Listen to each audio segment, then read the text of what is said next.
I was really happy to hear that I'm speaking in a session titled The Art of Maintenance. These two words for me resonate beautifully, but we normally don't hear them together, art and maintenance. When we think of the values of the art world, the business and industry of art, typically caring doesn't come to mind. I think instead about power, profit, and exclusivity.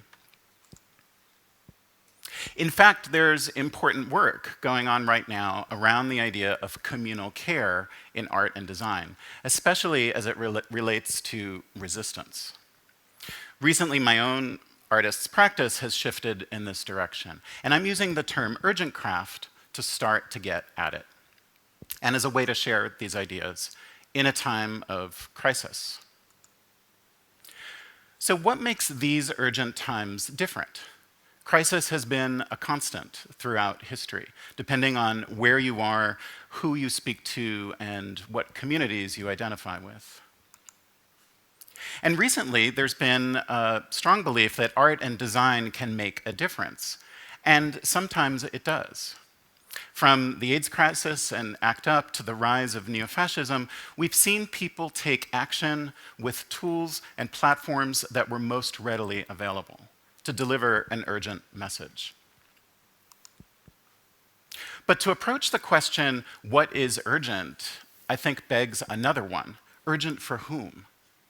At the core of Urgentcraft is a demand to interrogate the location from which you speak and how we address others.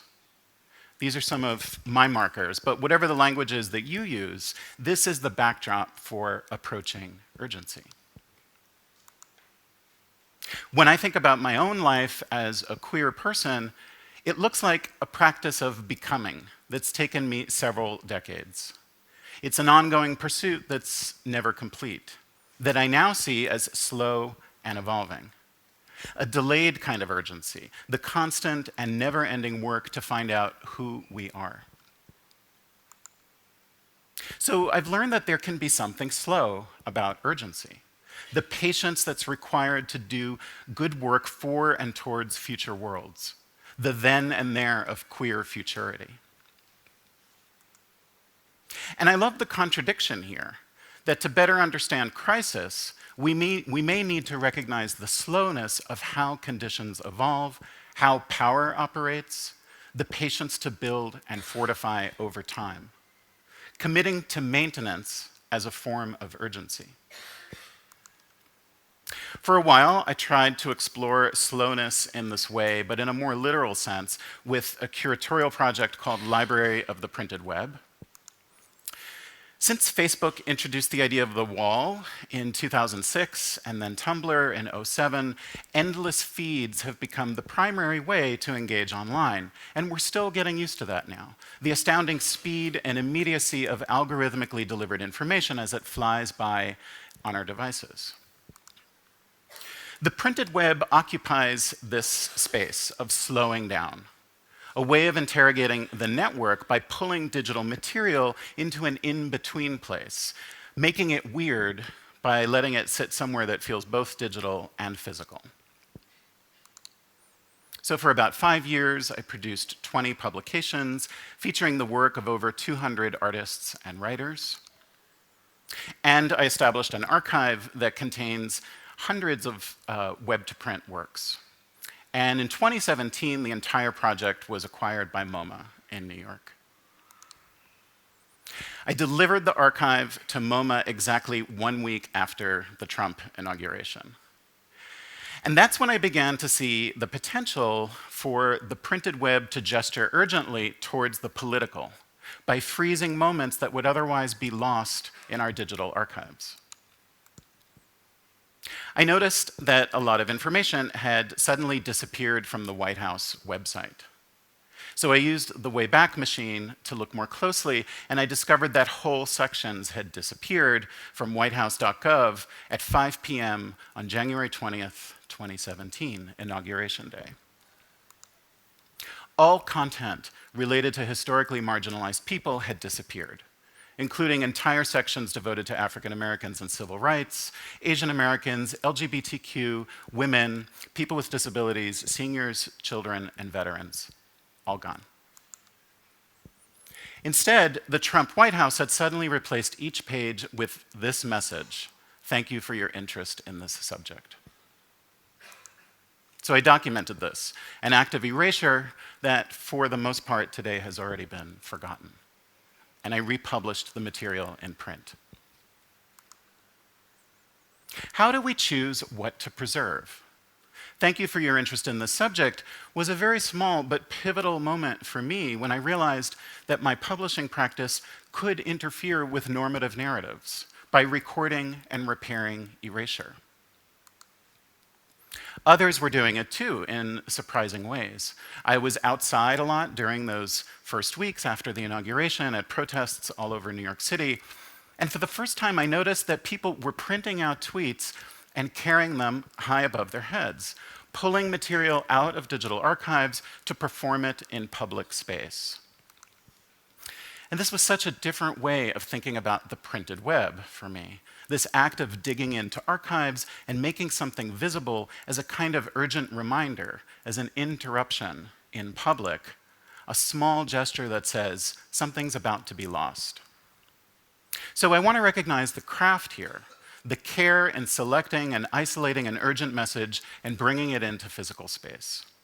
Public materiality as one way to resist, or at least slow down, the narrative. Artist and activist Parker Brite performed a physical interruption that didn't pull from digital feeds, but rather occupied them. At the 2017 Whitney Biennial, Parker intentionally blocked the view of Dana Schutz's controversial painting of Emmett Till as an act of protest. With their body in the way, they interfered with the smooth flow of an undisturbed art viewing experience. And by doing so, they disturbed the visual culture of violence that white supremacy enacts through the art world and the artists it protects. The message "Black Death Spectacle" was handwritten on their back. Blocking the view, Parker reduced the legibility of the painting in one dimension, but enhanced it in another by giving it a new caption. And as their act was captured and amplified, they occupied digital spaces as well, taking over the narrative and forever bonding their message with the painting in our digital archives. To borrow US Congressman and civil rights activist John Lewis's term, Parker caused good trouble by using their own visibility to get in the way. But I need to pause here and acknowledge that making good trouble isn't always possible for many people for whom simply living day-to-day life in public is dangerous. Visibility itself can be a risk. There are many situations where it's best to remain unseen, to resist being read clearly, where the risks of being seen outweigh the benefits of exposure. At a reading that I organized last year, queer theorist Jack Halberstam, who also goes by Judith, described it this way: become illegible. Today, we're seeing restrictions around language, identity, and culture tightening everywhere, signaling a real need to define new strategies, new ways of being that complicate oppressive structures, like the gender binary and cisnormativity. To be legible is to be seen clearly by the state. But for some, that's crucial. For an immigrant without documentation, being illegible could mean imprisonment or deportation. So I want to pause again and acknowledge that this is a complex terrain involving nuanced differences along difference. Illegibility is a privilege that's very difficult to separate from whiteness and who gets to control how they're identified. There's an active battle going on right now against the relentless need to see within surveillance capitalism. And it frequently involves design and technology that's becoming more and more precise and far-reaching in its ability to identify bodies, location, and now behavior. To be seen accurately is to become an agent of capital, a better consumer, a better producer of data, more predictable, more profitable. And I'm reminded that this is what we revere today as the pinnacle of design perfection, craft that's so precise it somehow feels alien to us, beyond human. As champions of legibility, designers frequently work inside the systems that manufacture these ideologies, enabling them to appear and be more enticing, more engaging, more believable. Urgentcraft is about interrupting this smooth flow of design perfection and the intentional failure to provide the perfect read. Right now, I'm trying to manifest Urgentcraft in a new publishing project called Queer Archive Work. It's a place to gather and experiment and to ask, how might a publication provide a queer space for collective care? Queer.archive.work, that's also the URL for the project, opens my audience up to new networks connecting queer theory to poetry to image makers making good trouble with their work. I'm trying to create a platform for voices who send these kinds of signals out into muddy waters, important messages that don't comply. So far in the first 3 issues, I've featured the words and images of 50 artists and writers with a focus on LGBTQ, POC, and other people traditionally left out of archives. These publications are designed to make a physical mess as the components shift around and when they slide out of their containers. Urgentcraft stays with the mess to allow for an abundance of meaning and no dominant narrative. In Queer Archive Work, most of the items are unbound. I'm using almost no glue or staples or tape. Instead, the parts use folding, nesting, and enveloping to encourage new kinds of juxtapositions and new kinds of reading, legible to some and dismissed by others. Meanwhile, the poetics of the mess is something I'm trying to bring into my teaching as well. In a new course that I just finished at RISD called Urgency Lab, I asked, what would it mean for a classroom to be a space for communal care? And as we progressed, we realized that the urgency was right in the room with us. We were ourselves a micro-community full of relationships, complexities, and vulnerability. We each interpreted ideas like failure and care differently, and negotiating these differences equitably was a challenge for the class. But this is Urgentcraft, doing this slow work to keep us together in space, invested in the complexities of collective learning and making.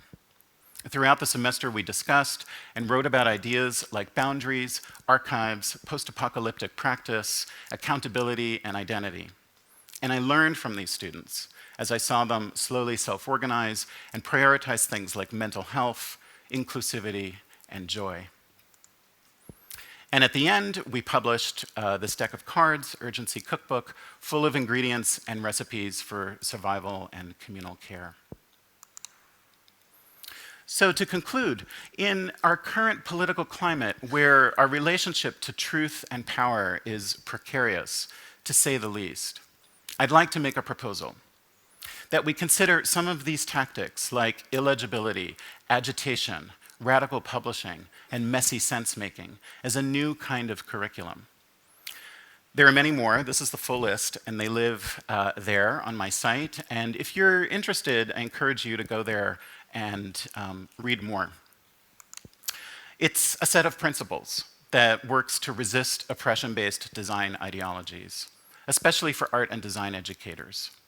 I wrote them, but they're meant to be borrowed, distributed, used, recirculated, and reauthored however you wish. Urgentcraft is not a manifesto, but rather a constellation of tactics, a series of incomplete observations, a note to self, a reminder that we can use art and design to loosen power. Thank you.